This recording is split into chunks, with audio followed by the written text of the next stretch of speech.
बिस्मिल्लाहिर्रहमानिर्रहीम। अस्सलाम वालेकुम प्यारे व्यूवर्स, जहाँ रहें खुश रहें, आबाद रहें, आमीन सुम्मा आमीन। और वो तमाम मुसलमान जिन्होंने इस साल हज अदा किया उनको बहुत बहुत हज की मुबारकबाद और अल्लाह ताला तमाम मुसलमानों को ये सादत नसीब फ़रमाए, आमीन सुम्मा आमीन। और जनाब, रोज़ा चाहे घर में कोई एक रखे या पूरी फैमिली रखे, इफ़्तार बनाने में और रोज़ों का एहतमाम करने का अपना ही एक मज़ा होता है। तो ये 8 और 9 अरफा का जो रोज़ा होता है वो सब ने रखा था। मैंने सिर्फ 9 का रखा था, बाकी फैमिली ने 8 और 9 दोनों का रखा था माशाल्लाह। और बस हम इफ्तार की तैयारी कर रहे हैं। तो एक रोज़े में तो हमने जो है वो थोड़ा सा जंक बनाया था मीन्स बर्गर और फ्राइज़ का इफ्तार बनाया था, क्योंकि मुझे अपना फ्रीज़र भी अब ख़ाली करना था। तो मैंने कहा जो भी कुछ है इस तरह से फ्रोज़न आइटम वो बस इन्हीं 2 रोज़ों में ख़त्म कर लें। तो एक दिन हमने फिर बर्गर और फ्राइज़ और चने चाट बनाया था, और सेकंड डे फिर हमने पूरा प्रॉपर एहतमाम रवायती इफ्तार का किया जो 9 का रोज़ा था। तो अच्छा लगता है घर में कोई भी रोज़ा रखे और फिर आप उसके साथ थोड़ा सा रोज़े का एहतमाम करें, तो बच्चों को भी एक अच्छी फीलिंग आती है और दिन की अहमियत का अंदाज़ा होता है, रोज़ों की अहमियत का अंदाज़ा होता है।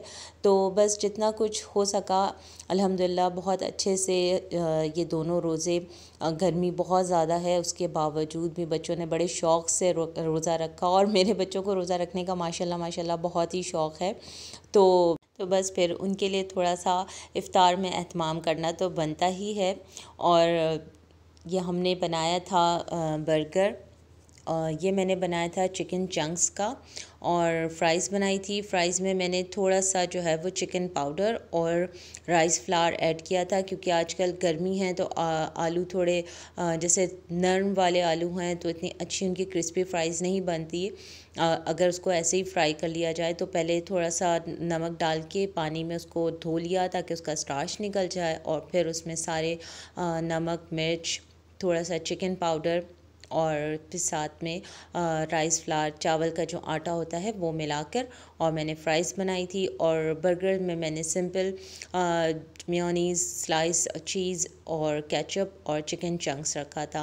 अच्छा, मैंने बर्गर में एक गलती कर ली थी, और वो ये हुआ था कि मेरे पास थोड़ा सा सैलड रखा हुआ था। तो मैंने कहा कि अब तो रोज़े हैं और रोज़ों में फिर कोई खाएगा नहीं, सेकंड डे का भी रोज़ा था। तो मैंने कहा चलो एक को जो है वो मैं देसी स्टाइल में बन कबाब की तरह बना लेती हूँ और उसमें मैं सैलड डाल देती हूँ। और हुआ ये कि मैं भूल गई उसको बन कबाब की तरह बनाना, और मैंने उसमें एज़ इट इज़ केचप और मेयोनीज़ के साथ सैलड डाल दिया। तो वो एक का तो टेस्ट बहुत ही बेकार हो गया था, और फिर वो खाना भी मुझे ही पड़ा क्योंकि गलती भी मैंने ही की थी। और बाकी सारे तो माशाल्लाह अच्छे बने। तो बस एक अफ्तार हमारा ऐसा था और जिसमें हमने ये सब कुछ खाया, और एक अफ्तार था जिसमें हमने सारा कुछ देसी जो रेगुलर रमज़ान के इफ्तार में होता है तो उस तरह से एहतमाम किया था। तो चलें आप भी मेरे साथ एंजॉय करें। और इस दफ़ा ईद जो है वो आई है बरसात के मौसम में, तो बरसात में पकोड़े समोसे इस तरह से भी खाने में अच्छा लगता है। और मौसम वैसे थोड़ा सा टफ़ हो गया है और क़ुरबानी के हिसाब से तो काफ़ी टफ़ हो गया है। बस अल्लाह ताला ईद के 2 दिन जो है वो बारिश, 3 दिन बारिश ना हो, ताकि क़ुरबानी में कोई मसला ना हो लोगों को, क्योंकि काफ़ी जगह पे इस तरह की परेशानी है कि वो क़ुरबानी के लिए जगह नहीं बन पा रही, या जानवरों को रखने का बहुत इशू हो रहा है। तो अल्लाह ताला हम सब की क़ुरबानियों को कबूल फ़रमाए और इस तरह की मुश्किलों और परेशानियों से हम सबको अपने हिफ्ज़ व अमान में रखे, आमीन सुम्मा आमीन। और ये भुना मसाला है जो मैंने रमज़ान में बना के रखा था। इसमें है ज़ीरा, साबित लाल मिर्च और धनिया। ये मैंने तवे पे थोड़ा सा भुना और फिर इसको पीस के रख लिया। तो ये जो चना चाट बनाते हैं या दही बल्ले बनाते हैं उसके ऊपर डाल के खाते हैं तो बहुत मज़े का लगता है। और इस तरह से मैंने फिर सारे बर्गर्स को फ़ॉइल में पैक कर लिया। इस तरह से बन बिल्कुल सॉफ्ट रहते हैं और फिर खाने में आसानी होती है कि वो बन जो है बीच में से खुलता नहीं है। और हमारा अफ्तार जनाब तैयार हो गया। और ये जो सॉस है ना, ये इसके साथ फ्राइज़ के साथ सब बहुत पसंद करते हैं। तो ये असरा को मैंने कहा था आज कुछ भी इसमें नहीं एक्स्ट्रा डालना, कोई चिली वगैरह, क्योंकि उमैमा का भी रोज़ा था तो फिर उसको ज़्यादा मिर्च और इन सब से थोड़ा सा उसको उलझन होती है, तो बस इसमें सिर्फ केचप ऐड किया है। और अल्हम्दुलिल्लाह हमारा इफ्तार रेडी हो गया। और चना चाट और ये पाकोला का लीची फ्लेवर आया है, ये भी हमने फ़र्स्ट टाइम ट्राई किया था, लेकिन बहुत अच्छा और मौसम के हिसाब से ये पाकोला का है। पहले हम नहीं लाते थे कि पता नहीं कैसा टेस्ट हो, लेकिन इस दफ़ा हमने इसको कहा चलो ये भी ट्राई करना चाहिए और अच्छा है, मज़े का टेस्ट है इसका। और ये है 9 तारीख़ के रोज़े की इफ़्तारी, जिसमें असरा ने बनाया है चना चाट। और ये फ्रूट चाट के बगैर तो इफ़्तार मेरा मुकम्मल नहीं होता। और साथ में असरा ने बनाई थी मैक्रोनी और समोसे हैं, पकोड़े हैं। मतलब ने फुल एहतमाम इफ़्तार का किया, क्योंकि जनाब आज तो खाना नहीं बनना है और रात में बस ये मैक्रोनी जो है वो एज़ अ डिनर है। और ये केक्स एंड बेक्स से हम लोग पतीसा लाए थे। मुझे ये पतीसा सत्तू का लग रहा था, लेकिन सब कहते कि चने का है, लेकिन बहुत बहुत मज़े का था। अच्छा, मैं आज किचन में नहीं गई थी क्योंकि आज मैं अपने दूसरे काम निपटा रही थी, और वो काम ये थे कि मुझे अपने कपड़े इस्त्री करने थे और उनको प्रेस करके फ़ोल्ड करके रखना था। तो आज का दिन, क्योंकि अब मुझे पैकिंग करनी है और पैकिंग मैं करूँगी इंशाल्लाह ईद की रात को, वो मैं आपको बताऊँगी कि ये पैकिंग कहाँ जाने के लिए हो रही है। और बस मैं अपने कपड़े फ़ोल्ड कर रही थी, तो मैंने कहा चलें ये भी मैं आपके साथ शेयर कर लूँ। और मौसम को देखते हुए मैंने सारे ही लॉन के बनाए हैं सूट, और इस सूट में मैंने बॉर्डर लगवाया है दुपट्टे ही के जैसा शर्ट के दामन में और उसके आस्तीन में, और साइड में जो है वो शर्ट के पाइपिंग लगवाई है, और ट्राउज़र में जो है वो प्लेट्स डलवाई हैं। और इस सूट में मैंने जो है ये लीफ स्टाइल का बटन लगवाया है, मेटल में है ये बटन, पिंक कलर में, क्योंकि इसकी जो बॉर्डर है वो पिंक में था, तो मैंने इसमें पिंक बॉर्डर बटन लगाया है और बॉर्डर पे मैंने पिंक लेस लगाई है, दामन में भी और स्लीव्स में भी।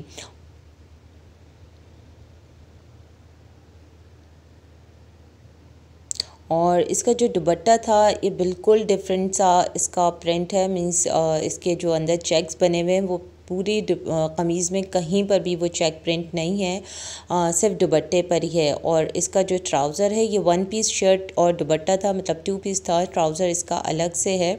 ट्राउज़र में जो है वो इसके लेस लगी हुई है, और ये इसका दुपट्टा है जो बिल्कुल अपनी शर्ट से डिफरेंट सा है।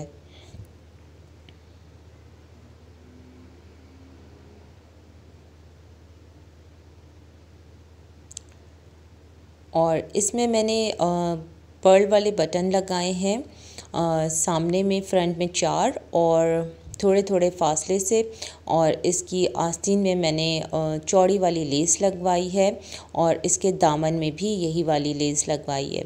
ये मुझे लगवाना था शर्ट के बीच में, यानी कि बॉर्डर के ऊपर, लेकिन वो लेस बहुत चौड़ी थी तो वो अच्छी नहीं लग रही थी, तो फिर मैंने उसे दामन में एडजस्ट करवाया। और ये इसका दुपट्टा है जिसके दामन का जो है डिज़ाइन वो बॉर्डर में बना हुआ है, और ज्वाइनिंग लेस मैंने इसके ट्राउज़र में लगवाई है, और नीचे ऊपर मैंने उसके प्लेट्स डलवाई हैं।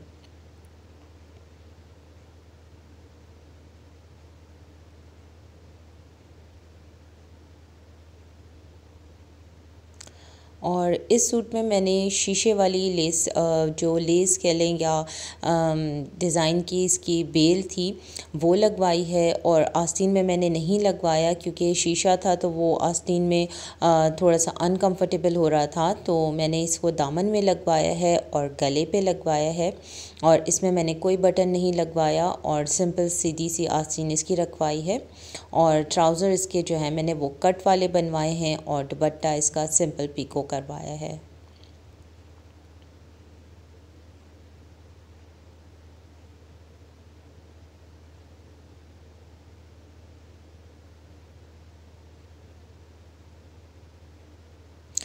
और इस सूट में मैंने अगेन बहुत सारे पर्ल बटन लगवाए हैं। मुझे बटन लेसेस बहुत अच्छे लगते हैं शर्ट में, एक शर्ट की लुक आ जाती है। और इसका ट्राउज़र में जो पैच है ये इसके साथ ही था, तो वो मैंने इसके ट्राउज़र में लगवाया है। और इसका दामन बिल्कुल सिंपल है, क्योंकि दामन में मैंने इसमें बॉर्डर बना हुआ था, तो फिर मैंने उसमें कोई छेड़खानी नहीं की। और इसका भी दुपट्टा अपने शर्ट से बिल्कुल अलग है, सिर्फ इसमें जो कैरी बनी हुई है वो बता रही है कि ये सूट का दुपट्टा है। और ये मेरा लास्ट सूट है जिसमें मैंने इस तरह से पर्ल और स्टोन के साथ कपड़े के मैचिंग में बटन लगवाए हैं 4। और इसकी स्लीव्स में मैंने जॉइनिंग लेस लगवाई है, क्योंकि मेरी आस्तीन थोड़ी सी छोटी हो रही थी, तो फिर मैंने उसको एडजस्ट करने के लिए बीच में जॉइनिंग लेस डलवाई है। और दामन में जो मेरी लेस बच गई थी, फिर मैंने वो दामन में भी इस तरह से उसको बीच में कट करके और बीच में लगवा के, और फिर उसकी शर्ट का दामन मैंने थोड़ा सा शर्ट की लेंथ मैंने ज़्यादा करवाई है। और इसके बॉर्डर पे मैंने कुछ भी नहीं लगवाया। और इसके ट्राउज़र पे इस तरह से जॉइनिंग लेस लगवाई है, नीचे पे लेस लगवाई है, और बीच में जो है वो लेस के दोनों के बीच में प्लेट्स डलवाई हैं। और इसका जो दुपट्टा है ये लॉन में नहीं है, ये वाइल में है। बहुत हल्का स्टफ़ है, लेकिन बहुत सॉफ्ट है। और बस ये था मेरा इस तरह से ईद के ड्रेसेस, क्योंकि गर्मी बहुत है तो उनको देखते हुए फिर मैंने अपने सारे ड्रेसेस जो हैं वो थोड़े से लेस और बटन के साथ पार्टी वेयरिंग करके और बनवाए हैं। यहीं तक था मेरा आज का व्लॉग। उम्मीद करती हूँ आपको पसंद आया होगा, और आप सबको बहुत बहुत एडवांस ईद मुबारक, बकरा ईद मुबारक, गाय बकरा सब मुबारक। और इंशाल्लाह अब नेक्स्ट व्लॉग में मुलाकात होगी, तब तक के लिए अल्लाह हाफ़िज़।